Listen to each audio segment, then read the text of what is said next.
Okay. It's all you, sir. Welcome, everyone. We are going to get started with our next installment of our conversation about Fleming Rutledge's new book, Epiphany, The Season of Glory. We're going to talk about chapters 7 and 8 tonight, the ministry and the teaching of our Lord. But to get started, Josh is going to offer up something for us. Howl at the Moon. Now, I am not going to be here next Monday, and nor next Sunday, so I'm going to miss Transfiguration. So I was thinking about um, Jason and Tony. All of us have commented about how so many times we misuse the word and focus mainly on human subjects and coming down the mountain, but wonder if we've ever really had a mountaintop experience and abiding in the presence of the Lord. So I imagine Peter listening to this song as he's in the presence of God. And it's for a friend who is going to have some surgery tomorrow. Hmm. So here goes.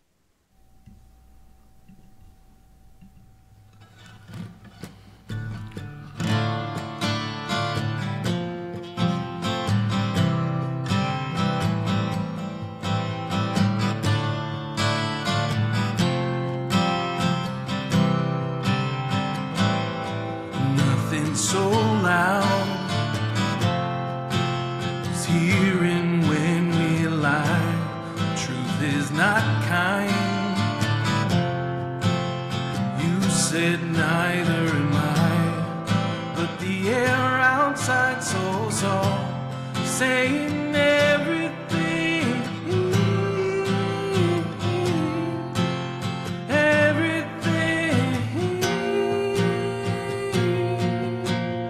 All I want is to feel this way, be this close, feel the same. All I want is to feel this way. Evening speaks, feel it say.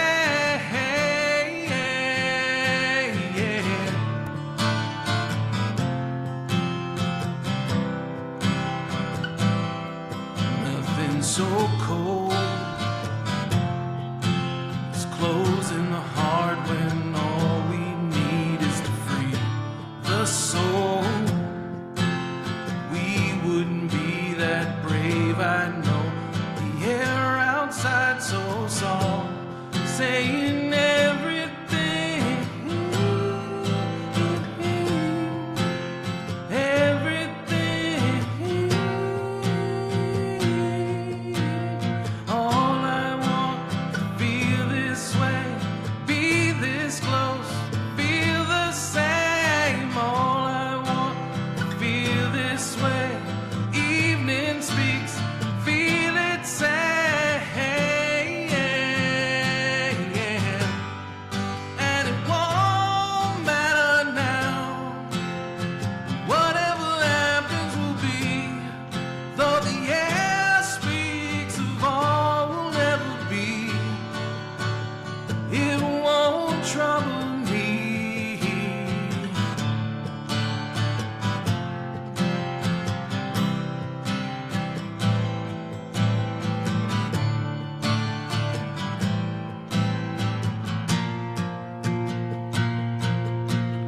All I want is to feel this way, be this close, feel the same. All I want to feel this way. Evening speaks, feel it say, and it feels so close. Let it take me in, let it hold me so I can feel it say.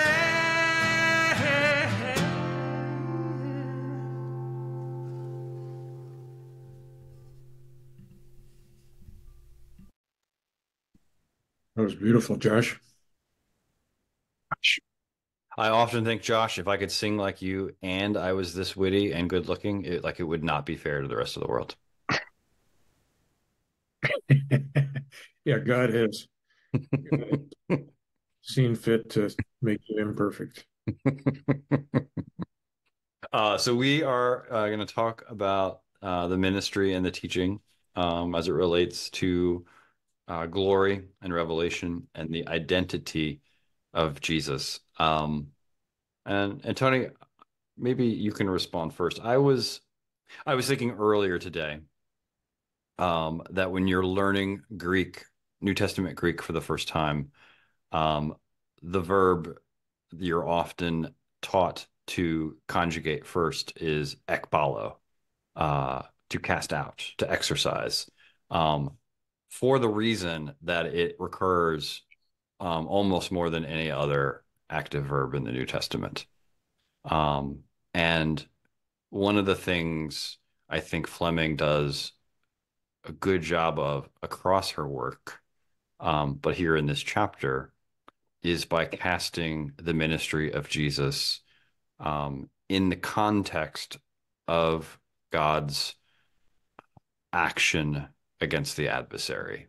And so I want, as the most seasoned pastor and preacher here, um, maybe you can talk a little bit about how necessary uh, thematically this is for understanding the Bible, and also how difficult it is uh, um, to proclaim in our time and place.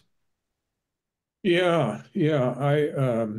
I was just, you may have noticed I went and pulled a book out during Josh's wonderful piece there. Thank you, Josh. And the book I pulled out was her Advent book, because she talks a little bit in there about the fact that I'll just read a bit here. Many people who will be reading this have grown up assuming there are two actors on the biblical stage, God and the human being. So the presenting symptoms of injustice, corruption, rapacity, exploitation, oppression are owing to the failures of human beings to live up to his or her potential. In such a picture, it's easy enough to introduce the idea of free will, so beloved by Americans, but this is not the biblical picture at all. The New Testament presents us with not two, but three agencies: God, the human being, and an enemy, capital E, who is variously called Satan, the devil, Beelzebul, ruler of this world, prince of the world, power of the air. Um, and I think that's an accurate statement in terms of um, many of us come to church world and to Christianity with the assumption that there are two actors on the stage, God and the human being. And we've kind of read out of the story this third actor. I think I'm reminded of Flannery O'Connor said something like she realized her main topic in fiction was to write about that we live in an occupied territory where there are occasional incursions of grace. And so this idea of the world being under the sway of Satan or an evil power or demonic dimension has not been taken very seriously in the liberal and mainline church. It's been pretty much read out of the story. But as you imply, Jason, or say, uh, a lot of these Epiphany stories, the stories of Jesus's ministry, are exorcisms, as I mentioned last week in last week's gospel text. There's a lot of talk about Jesus, the teacher, but there's absolutely no teaching. What there is an exorcism. Mm-hmm. And so it's Jesus comes as a figure who is, he doesn't come, I have some new ideas for you, or here are some, let me reframe a few of your thoughts. He's engaged in a battle. Mm-hmm. Uh, and I I think particularly those of us in the what we now call the privileged world or classes or whatever have been we're not clued in to how much of a battle life is for many people. For me personally, I think I got kind of awoken to this as a pastor by my exposure to addiction and people under the sway of addiction, where free will doesn't really cut it. There's something else going on. So I don't know if that gets us going or. No, I think that's really good. And um, so I was planning the liturgy for Sunday today, um, and I was toying with what does it look like to add back in the traditional rite of exorcism that used to be in the baptismal liturgy. Um, that it has been taken out in a lot of traditions says a Yeah. lot more about us than it does the Bible. Right, right, yeah, and yet people in their personal experience, just as they have experiences of God's presence that they're often reluctant to share, they have experiences of really um, devastating struggle with things that overwhelm them, and we do, but those two don't get much so honestly faced.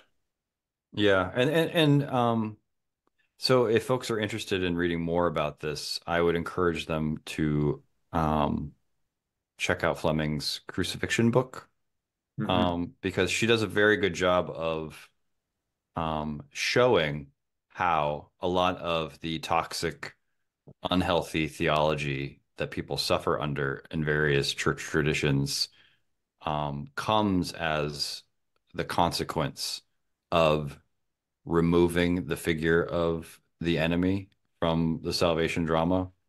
Yeah. And so once you remove the one from whom God comes in Jesus to free us, uh, that's once you reduce the cast of characters, that's how you end up with um, presentations of the atonement that make it sound like God's just pissed off at us and takes it out on Jesus. Mhm. And the to step back a couple of steps, the idea of only two characters, one character, the human, that gets to sort of like advice on how to live, and taking out the enemy, taking out evil.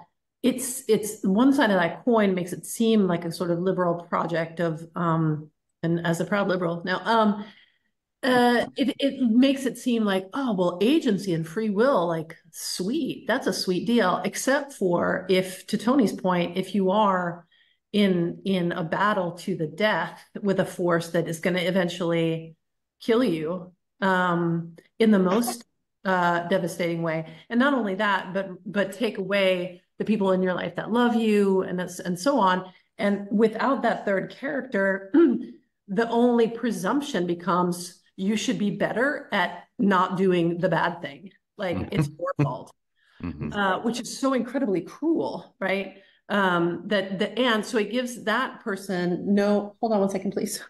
It gives that person no way to have a language for either salvation or suffering. Yeah, that so what you're saying is that um as Tony might put it, like purely preaching the law assumes not only an ability to do what it says, but it presumes a lack of captivity to something else. Right. Yeah. Yeah. And I just actually wrote a piece today called Election or Exorcism. You can extrapolate for that, but I think we're underestimating we underestimate the powers that uh, hold us captive, and then we do, as I say, when you're relatively privileged, it may not make sense to us that people are in a struggle for death until we find ourselves there. Mm-hmm. Mm-hmm. I used a milder example on Sunday, some about the death of John the Baptist. Huh? Um, I'm in Mark's gospel, and in Mark's rendering, there's three main characters. There's John, Salome, and Herod the Tetrarch. And we tend to kind of assign roles to them. Like John's the righteous man, the good guy. He's not afraid to say the difficult things, so on and so forth. Salome is the stand-in for the wicked person who's not afraid to make difficult choices to get her own selfish needs met. And Herod is stuck in the middle. And we kind of, as the text is read or we're reading the text, um, we kind of, in subtle ways, identify with different people in the text. And it's easy to think of yourself as the hero or to cast somebody else as the villain. But part of the point I was lifting up Sunday was that most times we're like Herod. In that text, Herod is in the middle because he thinks John's a holy person. He likes listening to him. It even says he protects him for a season by his imprisonment. But he fears him and he's afraid of the social pressure when Salome says, "What should I ask for? I'll ask for the head of John the Baptist." And everybody's watching at the party and he feels like he has to relent, right? So he's held captive by the expectations of other people.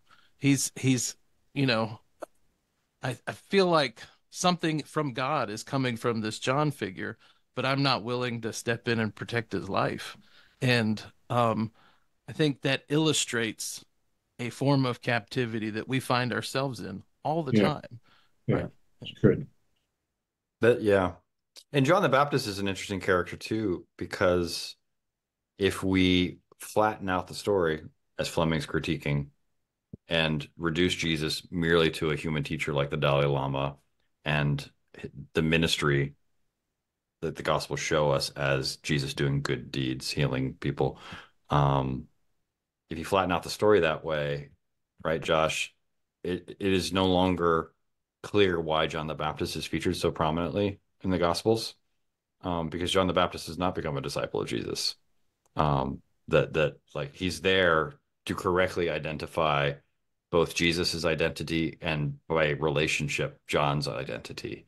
Um, and then like he's naming the bigger story that's going on, that exists at a higher level. And there's tie-in from we didn't talk about this in the chapters last week, but talking about exorcism and power over the demons, where does Jesus meet John? In the baptism. And in ancient iconography from the church, at the baptism, you Hmm. will quite often see two little figures that kind of look like fish people at the foot of Jesus in the baptism. And Psalm 114 has resonances of the people coming out of bondage from Egypt in the wilderness and entering into the promised land. And when the priests with the tabernacle touch the Jordan flees, right? Goes to the side, splits like the Red Sea, and they cross over as on dry land. But then, in light of Jesus Christ, people said the Jordan fled, the sea, and Fleming has resonances of when we say the creed, we talk about Jesus descended into hell, right? The harrowing of hell.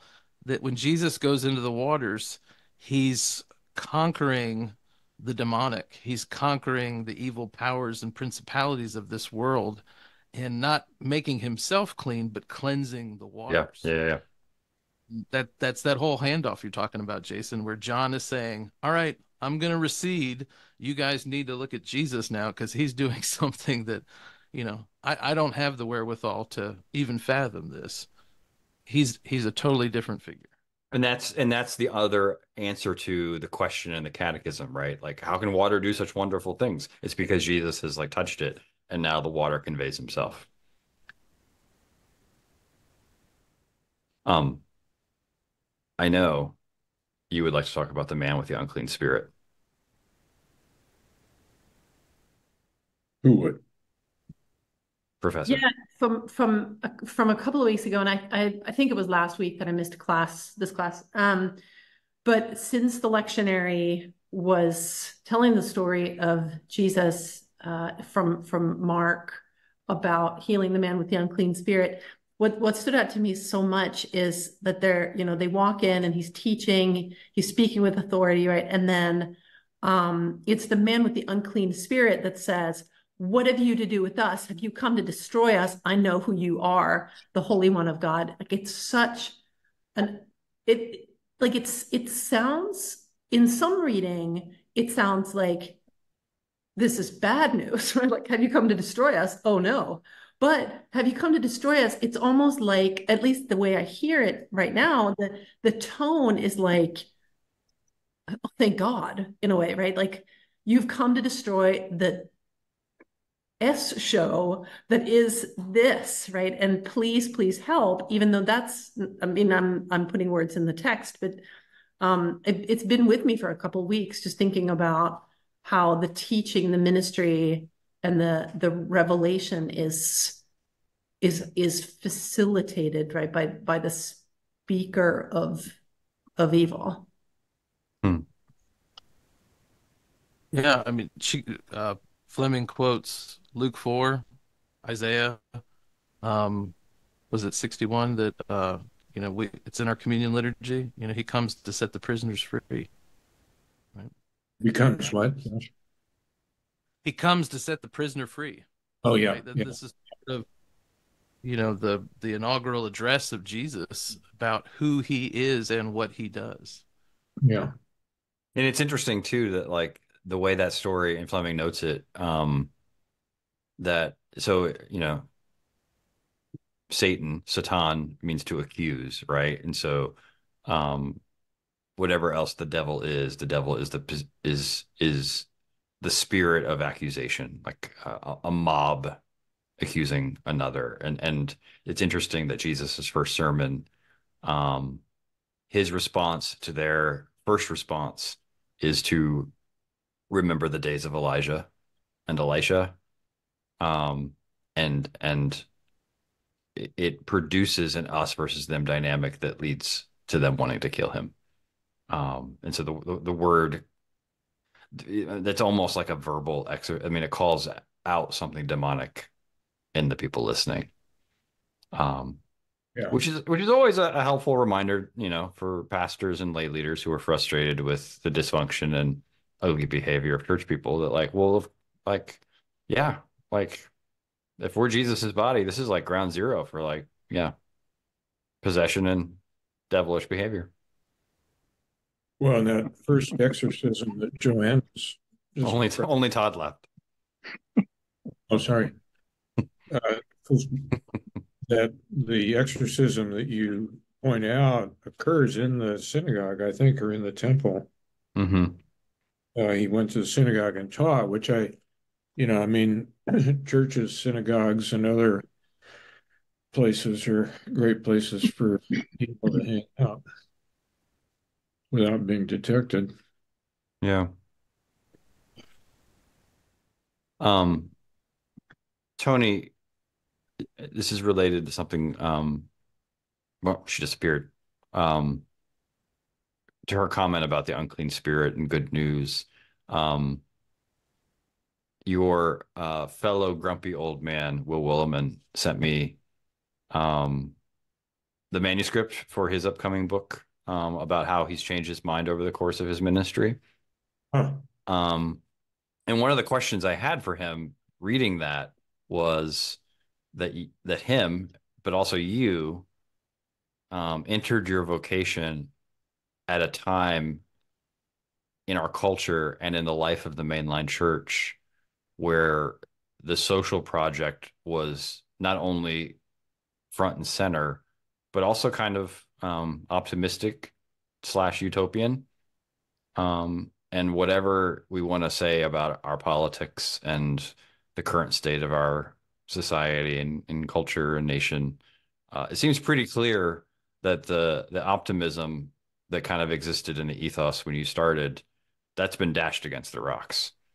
Um, and it seems like there might be a word of good news in the language of the New Testament that we're participants in and captives of powers that we can't see.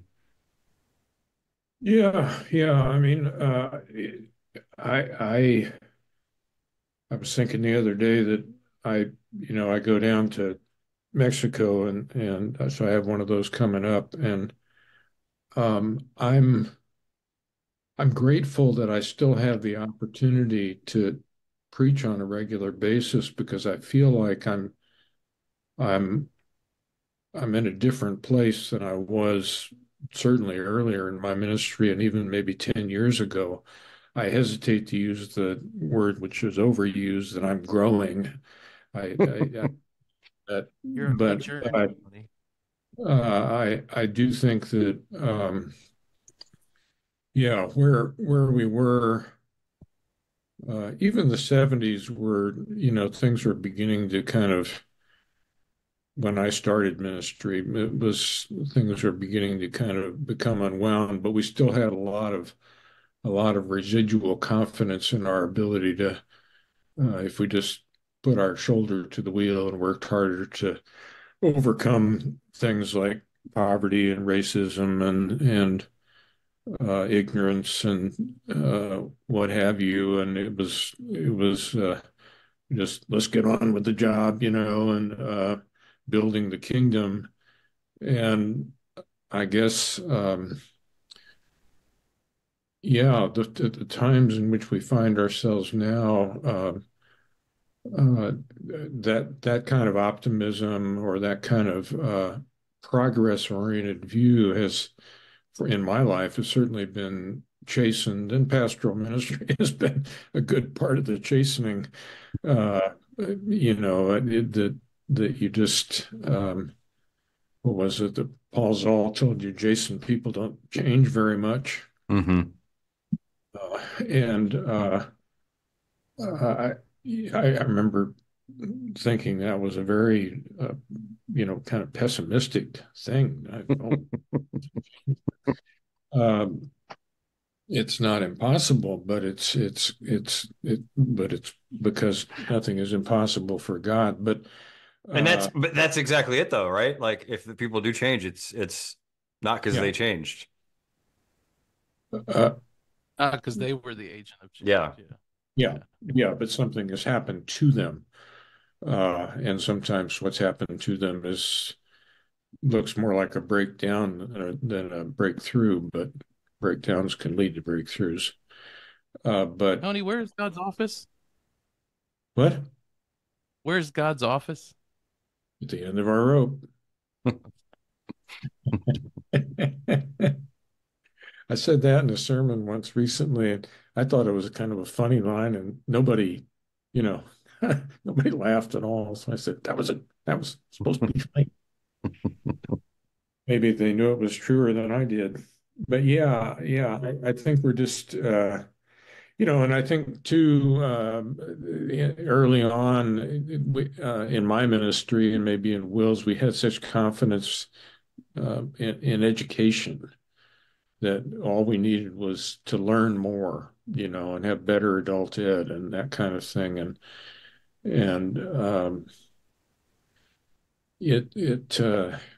we're more complex and screwed up than that, I'm afraid. Yeah, I mean, and this is not off field for those following along.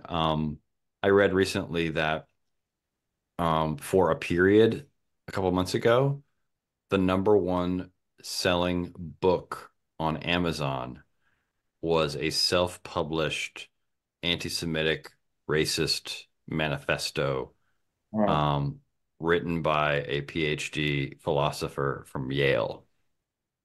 um, and and that people are surprised that someone with that level of learning and education could also hold abhorrent views. Well, That reveals, right, the extent to which we have um detached the New Testament's understanding of the powers from our understanding of the faith.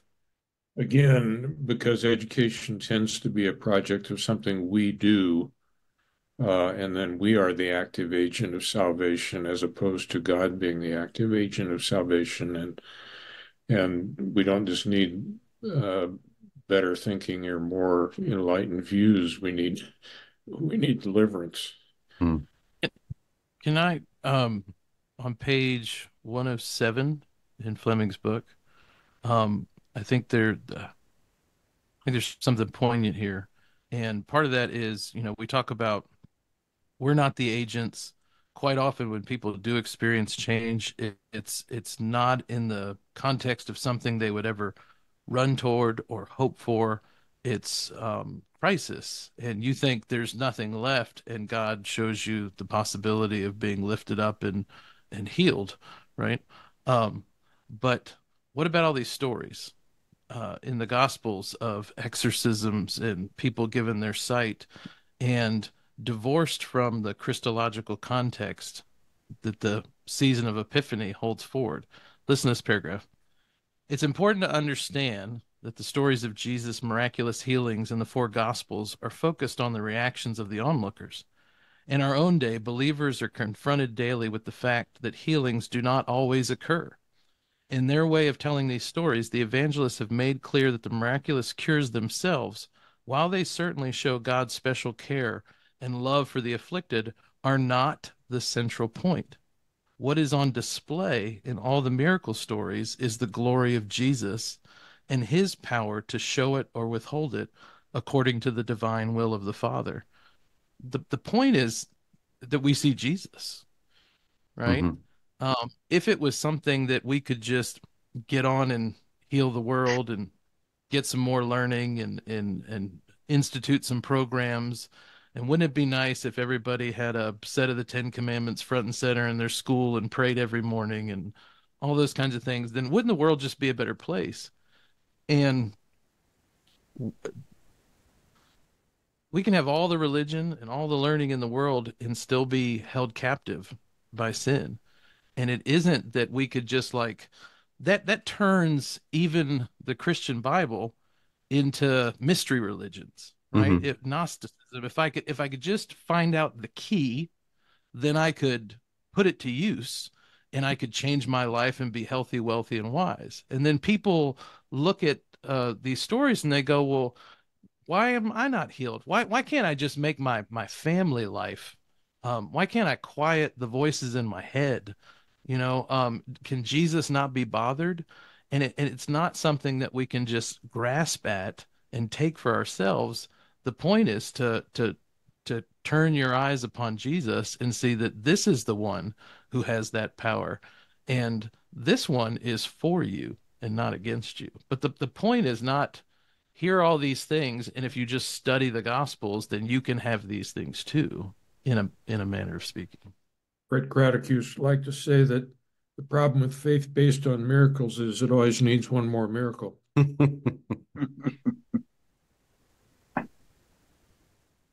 Yeah, yeah, that's good.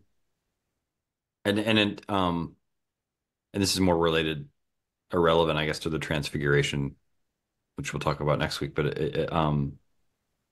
that only, you know, only Jesus can make it so that you can see him truly, right? Mhm. That if you if you truly beheld Jesus in a way, Todd, that you could liken it to something else in your experience, it wouldn't be Jesus. That it's altogether a different thing, right? And Well, that's why like the cloud on the Mount of Transfiguration envelops the three disciples. Um, that's the reticence in the Book of Revelation for John to just like to describe, like he builds in these layers. It was like something that was like something that was like. So he's reticent to try to say exactly what it was he saw because Jesus is absolutely singular. Mhm. And what Fleming's pointing out in this chapter, especially, is our um, unbelieving tendency to reduce Jesus to just an exceptional figure in a category of other things that we're used to. Yeah. You know where it's been interesting listening to you all who kind of hail from some of those more progressive traditions talk about as Beck called it, a revival of old scratch, a Hmm. rediscovery. One thing that happens on the other side of the coin is to meld everything that is human or inhuman that goes about in our lives to be all the agency of another actor, and we remove ourselves. So Or if you're old, or if you're as old as I am and you remember Flip Wilson, the devil made me The do it. devil made me do it. The You devil see blinded. you see the default position is I'm not culpable. mhm. And so I've always appreciated the discovery of the reality that when Paul names the powers sin and death, it's his stand-in for enemy, adversary, Satan, Beelzebub, because now in using those descriptors, I have to admit my complicity, Hmm. and so it is on our side of it, it is man, everyone looks for the devil under every rock, and so you can swing that the other direction, Hmm. Hmm. where you can overplay the third character as though the third character has sort of a yin and yang relationship with God. That's good. And Uh, yeah, that's Well, that's partly why people more in our tradition, you know, moved away from that was because it seemed to become kind of a get out of jail free card or something mhm, like, it wasn't yeah, me. but even right. I noticed it last week, several times last week when we were talking with Fleming, the language of the adversary popped up in her speech. Um, Mhm, it's just everyday discourse for her. right. And Um, I've wondered, Yeah, but go ahead, Tom. yeah, but her as she raised it. yeah, she doesn't use it in the way that you're critiquing. Yeah, that's right. No, no, no. She uses it in the way that we truly have an adversary. Not that, I woke up today and I'm just not really feeling good and the devil's attacking me. And I'm like, how do you know? Like, could be COVID. Um, and who's to say that COVID was like the thing, God gave you? You mean you could have been around 20 people with it and you knew it and you went anyway. I mean, the point being that I think the way Fleming helps us with the language and the emphasis forestalls us chasing one of the figures out of the equation to where it's not just the human and God, or it's not just God and the adversary. You know, Yeah. you've got to keep in the narrative, you got to keep everybody in the narrative. And it's And so I know Jacqueline Stone is here, Todd, your neighbor. okay. And she'll roll her eyes at the mention of Robert Jensen, maybe. But one of the things that Jensen does is point out, so God did not create the devil. The devil's not a creature, and therefore the devil has no substance. Mhm. And because the devil has no substance, he has to take a body. That's right. Um, and so there is no way for the devil to be at work in the world apart from us being complicit Mhm. um, in his work. And so if you're truly faithful to the text and the tradition, uh, the devil's not a get out of jail free card. It's just a way of naming how most of us, if we're honest, experience the world. Well, and I think that I've been sitting here stewing as we've been talking about, Mark, Luke, and Matthew particularly, and I'm taking our congregation through Amos, which is like you're just like lying on a bed of nails, you know. And the one thing that happens, and the one thing that you notice in the Hebrew scriptures is there's scant um, particulars of uh, Israel is not given the opportunity to say the devil made me do it. Mm-hmm. When Amos, is pulling back his bow, and as he's talking about the surrounding nations that are guilty of their marauding ways and their horrible antics toward women and children and their oppressive slave holding sorts of things, he's about to ready to let go the arrow right to Israel, and as if to say, "Oh, you think they're the bad ones. You know better." So that's why I chuckled earlier when you said that, the church was kind of the place that becomes kind of the devil's playground, because it is, And it is, and that can like There's two misuses of that third agency. One is the one you're pointing to, where we exonerate ourselves by saying, "Oh, it's oh, devil made me do it," or something. But the other one is that people project that all onto somebody else, and I exactly. think it's a more common thing right now. Yeah. Mm-hmm. And and as you say, I think the effort of the scriptures is to clue us into our own capacity to be part of that. And Right.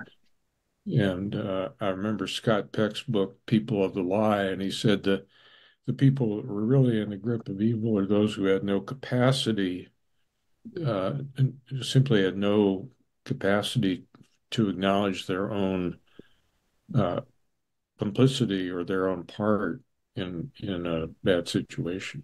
Mm-hmm.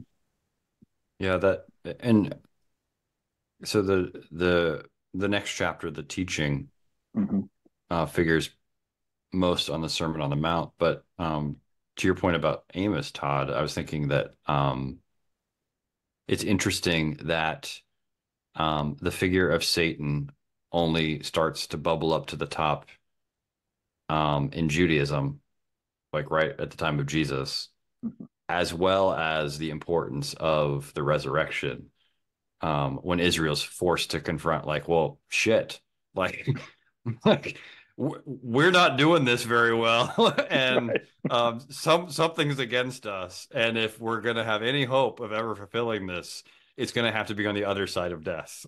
um, Right. and so that like coming up against the demands of the law and our failure to fulfill it is behind both of those themes that then Yes. become Yes. central in the New Testament.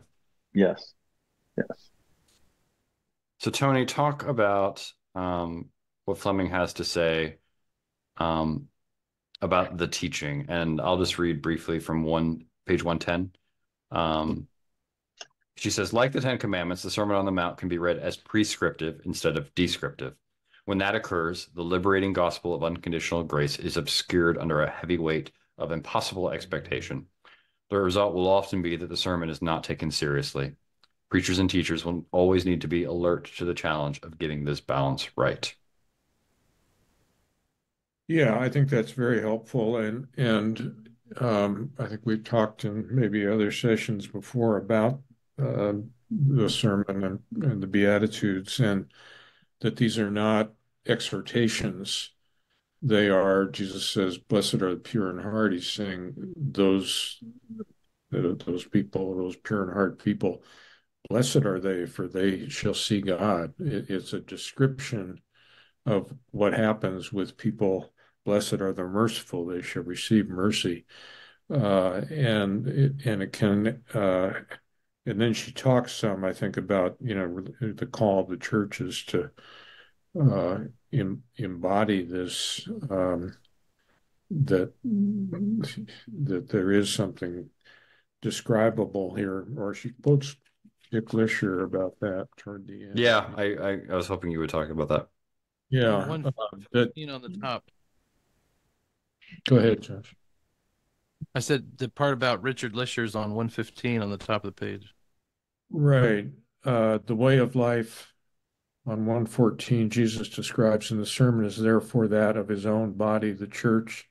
The sermon is not a manifesto for the way the world at large is supposed to work in the present evil age. It is above all a description of the way of life that the disciples of Jesus are to embody in their communities. Now, that could still be heard as prescriptive, and that the church is, you could supposed to be this perfect community of people all who are doing all this stuff. But I think But even there, Tony, like um even that's a good um if we just quote, right, from the Sermon on the Mount at people who aren't necessarily Christian, um, that's not fair, right? Because they've never responded to the call and said, "Okay, Jesus, yeah, you can strap a cross on my back too. I'll." And so like they've it, like never, they perhaps never known the experience of grace that would lead them to uh, maybe uh, be different in the world. I mean, they've known their own need for mercy and healing. And I think there's something else. I'm trying to find it in here, kind of along that line. But Well, uh, you're looking yeah, for yeah, I'm Tony. thinking of Can I? 111, um, where she's kind of talking about the relationship of all this to Paul's theology and faith and works and whatnot. And there are certain qualities that will emerge in the person who knows herself to be justified by grace and faith alone. Those qualities will be the result, not the cause of justification. In other words, you don't get to be um, justified before God because you have been perfect in mercy and perfect in mhm. peacemaking. But these are steps in that direction are the result of having known God's mercy. Um, And that um so I'm just aware that so a guy from the a prominent Christian for me, Rod Rosenblatt, who was on the White Horse Inn for a number of years, a Lutheran. Um, one of the points he made again and again that I think is important is that the message of justification never stops being true for the Christian. And I think, the mistake that Fleming is pointing to here is that often it's Paul's message to get you into the flock, right? But once you are justified by faith, then it's time to for James to take you to the woodshed. Um, right. and it's the the works that you do never stop being the fruit of the thing that is always the justice of God, which is the grace of God. Yeah, it's not like, something has happened and then we're back on our own again and it's just all up to us. Hmm. And I think Josh Redder in his uh, piece following last week's session quoted from a sermon of Fleming's that was really a beautiful piece about Hmm. Hmm. Jesus's ongoing work with us. He's really talking about the process of sanctification, I guess, but just that we're not on our own. It's not like, we've had a conversion experience and okay now. Um, no, it's a a continuing work, and we continually rely on Christ in this possibility of more nearly resembling those described in the Sermon on the Mount or in the Ten Commandments. Yeah. How does this one strike you all? Lisher's descriptions of how this should work in the church are arresting. Instead of training its members to be on committees, he writes, the pastors and leaders of congregations would be training the congregation to be pastors, caring for one another in the stress and conflict of daily life. To the points made in these pages, Lisher writes that the liturgy of the church presupposes the kind of community that is nurtured by the Sermon on the Mount. And then the last quote, um, formation directed by this intense process of formation directed by those who are mature in faith for the purpose of godly thought and behavior. Its end is not personal happiness or fulfillment, but the day of Jesus Christ, which is the same end for which the Sermon on the Mount was given to the church. Tony, I wonder, you've done a lot of work of consulting. Mhm.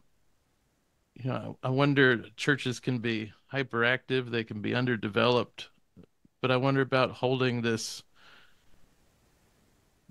graciousness that we're called to be formed to be pastors to one another, not in our own strength, but the freedom that comes from receiving the grace of Jesus Christ. And it gives us, in the words of Hauerwas, good work to do, right? Mm-hmm. Not to earn our salvation, but it gives us an identity and a gratitude, uh, uh, a source of energy that is never ending. Yeah, I thought that bit that you called out there and read was lovely. And speaking as one who's been to too many committee meetings, but also, Amen and amen. uh, I said but also, amen and amen. yeah, I might have added to the part you in the quotation remarks, caring for one another in the stress conflict of daily life. Uh, as followers of Jesus, some of our stress and conflict is just the normal human thing, and that needs care too. But I don't think we emphasize enough that you're if you're among the people that are by grace living even some aspects of the Sermon on the Mount, you will experience stress and conflict because that's not what the world's about. And it reminds me a little bit of a piece that Stanley and Will wrote on pastoral care that Mm-hmm. I occasioned a lot of pushback. They wrote it during COVID or something, and they basically kind of said like it, they're disgusted by it or something, but they were also saying the pastoral care we need to exercise is for those who are followers of Christ and experiencing uh, the challenges of that vocation, Mm-hmm. as opposed to just you're feeling a little stressed or whatever. I probably these references, and I hope it's not too much inside baseball, but Well, I was just, Bonhoeffer's line about the Sermon on the Mount, or just the call of the disciples, um, gets quoted frequently. Um, that it's a summons to come and die. And I think we have a tendency to treat Christ's call and discipleship and the Sermon on the Mount uh, as hyperbolic. Um, but uh, there is no end to the story that is Tony that does not end in death. Um, so however badly or however faithfully you try to follow Jesus, it ends in the same place. And so literally he's inviting you to come and follow him and die, but die and to give up your life in a particular way in faithfulness to the Father. um, thank you uh, for that reminder. Uh, I, And that and and that this is a description of his body, and therefore this is the description of those gathered around him, right? I think part of our captivity is to read it um, individualistically. And in that case, the sermon is overwhelming. Um, but if you are freed to just be one of the people that Jesus gathers around himself, the sermon and the Beatitudes then become a description of the people who are in the process of following him to their deaths. Well, we're terribly reliant on one another Mhm. for maybe example's the wrong word, but the encouragement of others' uh, courage and sacrifice and insight and whatever, we're very dependent on that, I think, and it's not a bad dependency, it's a good dependency. And one of the, we've been hearing a lot about loneliness in American culture, and one of the sad things about that is people are, if it's true, is people are deprived of those that have, those that inspire us, those that, um, those that help us to take a step that we might not have taken left to ourselves alone. Mhm. When you said it it's we're one of the people among a group of people doing these things, not I've given you the assignment to do them all, kind of strikes me as um, a real radical or I don't know, a subversive picture to the idea that I'm going to church so someone will tell me what to do. Mhm. So when we do revert to the third use of the law or re-engage the law in those places, then we aren't giving the call to the body in a way that forms a body of people. But instead, frankly, it seems to be a great point of frustration, because then what happens is I don't hear that as I'm doing, I'm just one among the group. And it's like, here I am knocking myself out trying to do this. And look at that joker over there in my group. They're not doing anything. And so I think it creates a certain level of tension, a certain level of, when I grew up, it was called fruit inspecting. So terrible. Yeah, so So, I mean, That. I think what I like about the way Fleming worked Lisher's description in is that descriptively then it is a picture of Jesus, and in the understanding of being incorporated into Christ, it is the becoming of our picture. Mhm. It is not us, it's the becoming of our picture. That's why in the Sermon on the Mount, it can be I am the light of the world, and then you are the light of the world. But it's really we are the light of the world when we is understood as we're incorporated into Christ, not as look at me look at me what I'm Mhm. doing. So Yeah, it's yeah, kind of the distinction between a saint and a hero.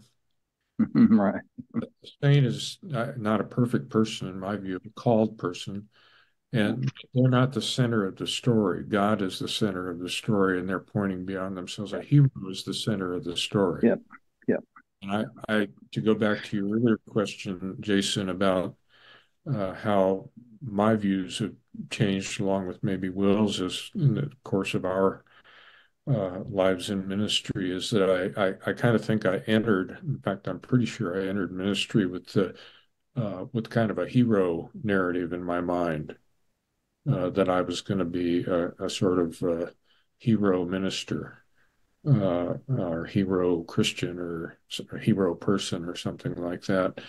And that's a terrible burden, and it leads to the fruit inspection that you were just referencing, where we're kind of competing with one another in this endeavor, as opposed to saints who are doing some part, but their light points to a greater light,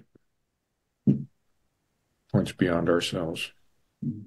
I I think um I think a lot about outside the dining hall at Princeton Theological Seminary.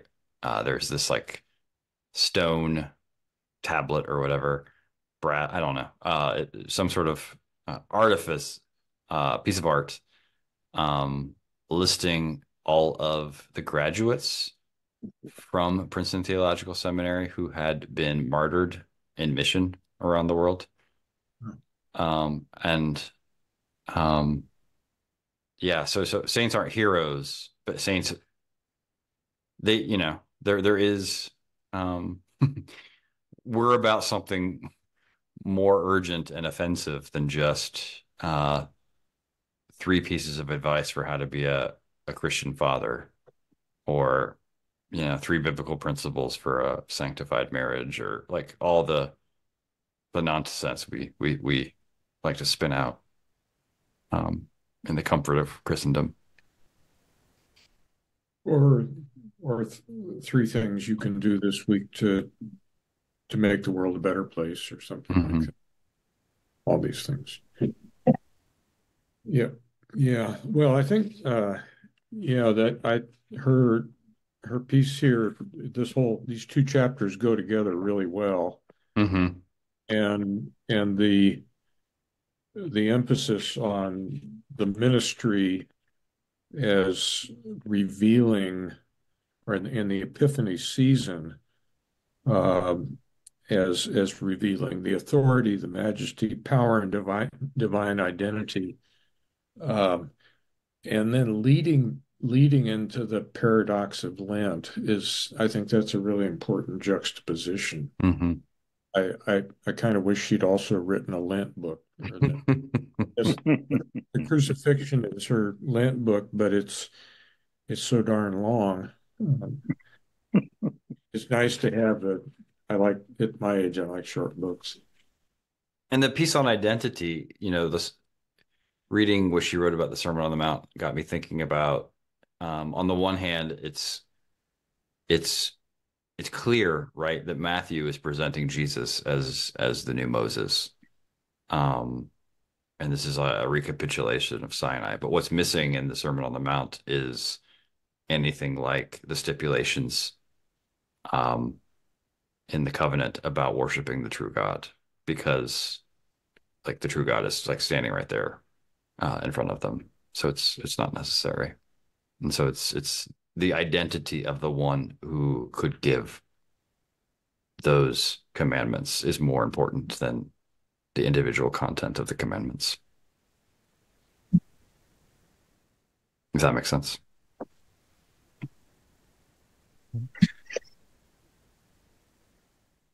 Yes. Well, Todd. Good. Yes. Tony's gone, so you're the resident elder. Do you have any last words?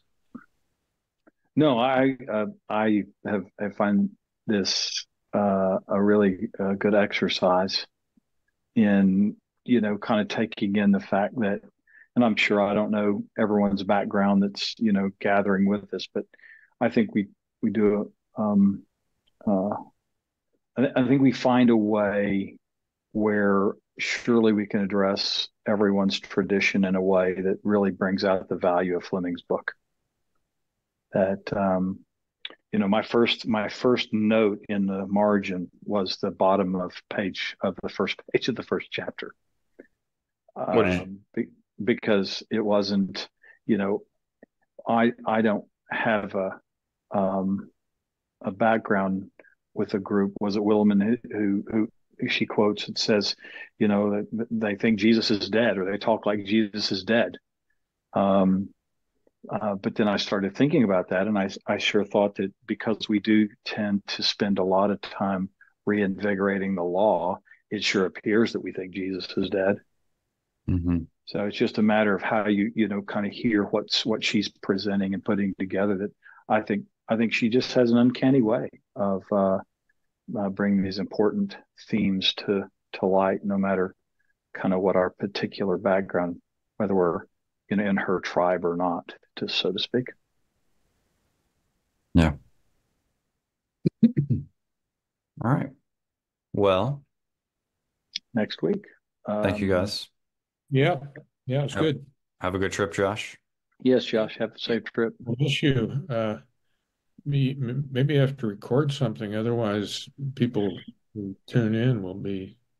Well, Jason just had kind of hinted that he had picked up singing to go with all his good looks, his humor, and his intelligence. So we'll have him stroke one up for us as we begin next week. Well, I was talking with Taylor Swift, and she said she would. She was I was trying to work her in a while ago. I just thought it'd be anticlimactic when we were talking about hero and I thought, well, should we now cue Taylor's anti-hero song that won or was up for something? I don't know the lyrics of it, so it's probably terribly inappropriate. I don't know. I'm not sure we're her target demographic. Well, if she can be the spoiler of every, yeah, there you go. You enjoyed it. All right.